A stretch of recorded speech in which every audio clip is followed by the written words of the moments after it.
Sejarah Indonesia tahun 1965 adalah luka yang belum sepenuhnya kering. Sejarah mencatat tragedi, tapi imajinasi mencatat kemungkinan. Jika saja ego dan kecurigaan saat itu bisa diredam, wajah Indonesia hari ini mungkin tidak akan sekelam yang kita baca di buku pelajaran. Kita mungkin hidup di negara dengan demokrasi yang jauh lebih sehat. Inilah skenario Indonesia sehat yang sengaja dikubur oleh sejarah. Apa jadinya jika Indonesia memilih jalan damai di tahun 1965? Yuk tonton videonya sampai selesai untuk tahu jawabannya. Halo historian, Assalamualaikum warahmatullahi wabarakatuh. Yuk belajar sejarah.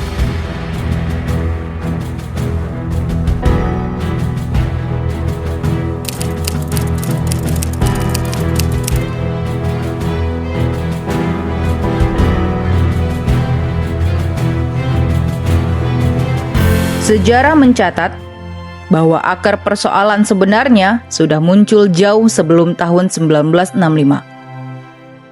Pada tahun 1948, terjadi peristiwa Madiun yang melibatkan tokoh Musso dan sejumlah kader PKI.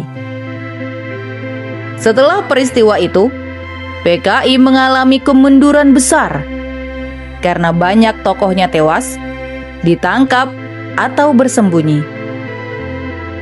Namun keadaan berubah ketika partai tersebut melakukan konsolidasi kembali dan membangun kekuatan baru di bawah kepemimpinan DN Aidit.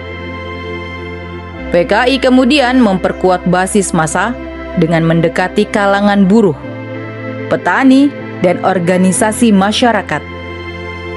Dalam waktu relatif singkat, partai ini kembali menjadi kekuatan politik yang diperhitungkan di Indonesia. Memasuki awal dekade 1950-an, DN Aidit mengambil langkah berbeda dibanding generasi PKI sebelumnya. Dia memilih jalur politik legal dan parlementer. PKI aktif mengikuti pemilu, membangun organisasi massa, dan menjalin hubungan dengan kelompok-kelompok non-komunis. Strategi ini menghasilkan hasil yang luar biasa. Dalam pemilu 1955, PKI berhasil menjadi partai terbesar keempat di Indonesia setelah PNI, Masyumi, dan Nahdlatul Ulama. Perolehan suara mereka mencapai lebih dari 6 juta suara dan memperoleh puluhan kursi di parlemen. Keberhasilan ini menjadikan PKI sebagai salah satu kekuatan politik terbesar di Asia di luar negara-negara komunis.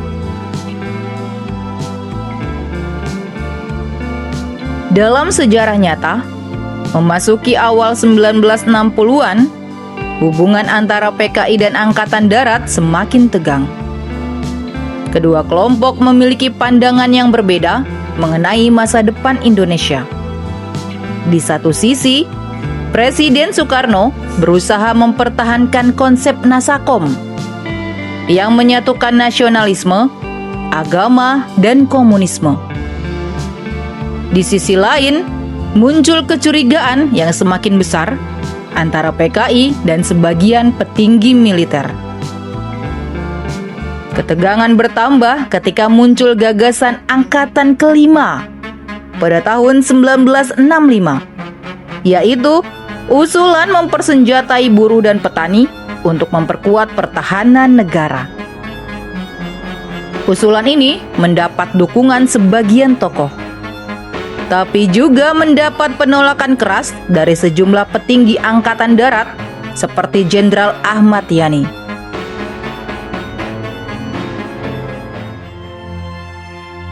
Namun dalam skenario alternatif ini, semua ketegangan tersebut berhasil diselesaikan sebelum berubah menjadi krisis nasional.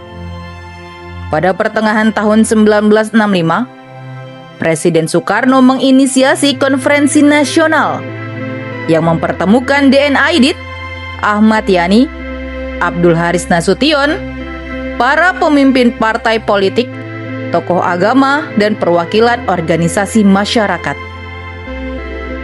Dalam pertemuan bersejarah itu, seluruh pihak sepakat untuk menunda konflik ideologi dan memprioritaskan pembangunan ekonomi nasional.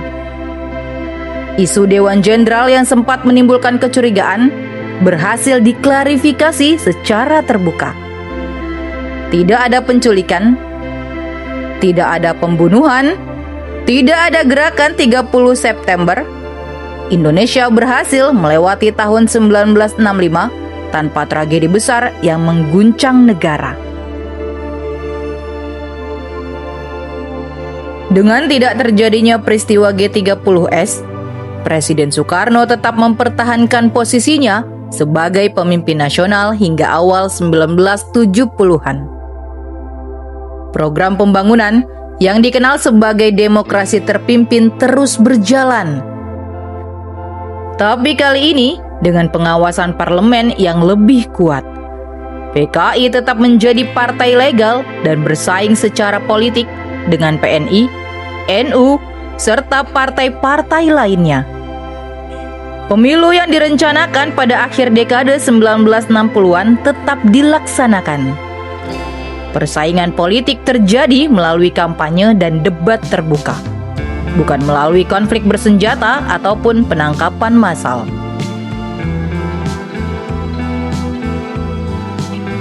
Tanpa peristiwa 1965, Indonesia mungkin tidak mengalami gelombang penahanan dan konflik sosial yang terjadi di berbagai daerah.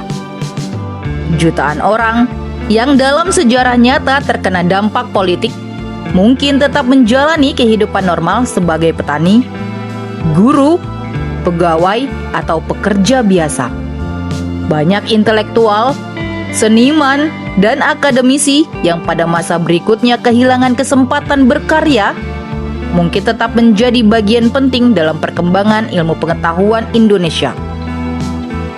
Dunia pendidikan berkembang dengan lebih terbuka karena berbagai kelompok ideologi masih dapat berpartisipasi dalam diskusi nasional.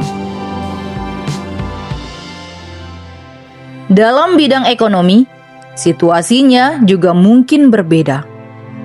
Pemerintah Indonesia tetap menjalin hubungan dengan Uni Soviet, Republik Rakyat Tiongkok, negara-negara barat, dan negara-negara berkembang secara bersamaan.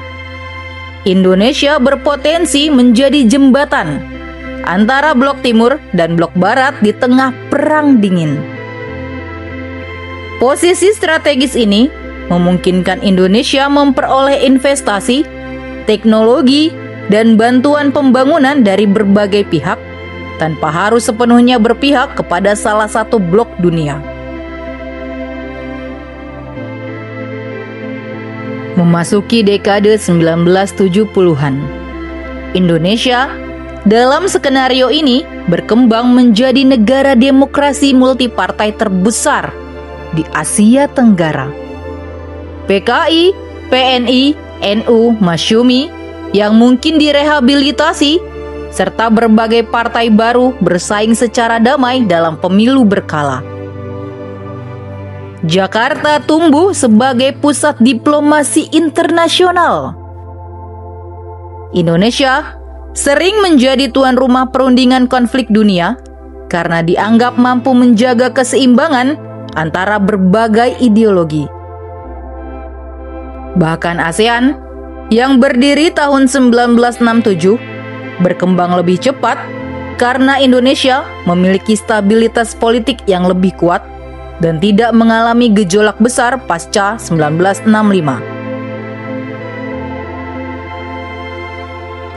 Dalam dunia alternatif ini, generasi muda Indonesia tumbuh tanpa trauma nasional yang berkepanjangan.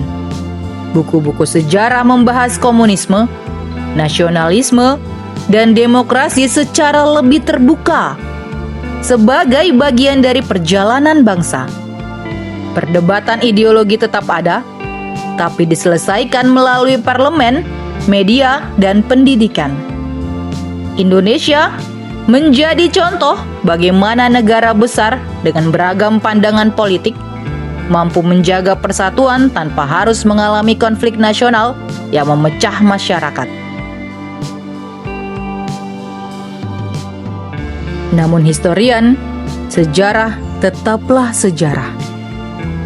Kenyataannya, peristiwa tahun 1965 benar-benar terjadi dan menjadi salah satu bab paling kompleks dalam perjalanan Indonesia modern. Peristiwa itu mengubah arah politik nasional, mengubah peta kekuasaan, dan mempengaruhi kehidupan masyarakat selama puluhan tahun berikutnya. Sampai hari ini, berbagai penelitian dan diskusi mengenai peristiwa tersebut masih terus berlangsung.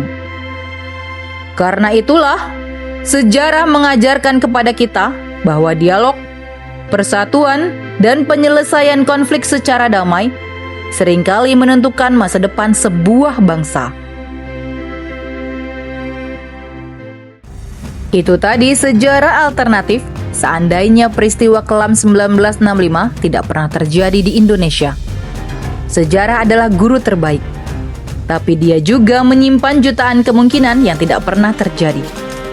Skenario tentang Indonesia tanpa peristiwa PKI 1965 mengajarkan bahwa perbedaan pandangan politik tidak selalu harus berakhir dengan konflik. Sebuah bangsa yang mampu menjaga persatuan di tengah perbedaan memiliki peluang lebih besar untuk berkembang dan berdiri tegak di panggung dunia. Meskipun kenyataan berkata lain, pelajaran dari masa lalu tetap hidup hingga hari ini. Menjadi pengingat bahwa masa depan bangsa selalu ditentukan oleh pilihan yang dibuat pada saat-saat paling kritis dalam sejarahnya. Semoga video tadi bermanfaat dan menambah pengetahuan kita tentang sejarah Indonesia, karena sejarah adalah guru kehidupan. Sampai jumpa di video selanjutnya.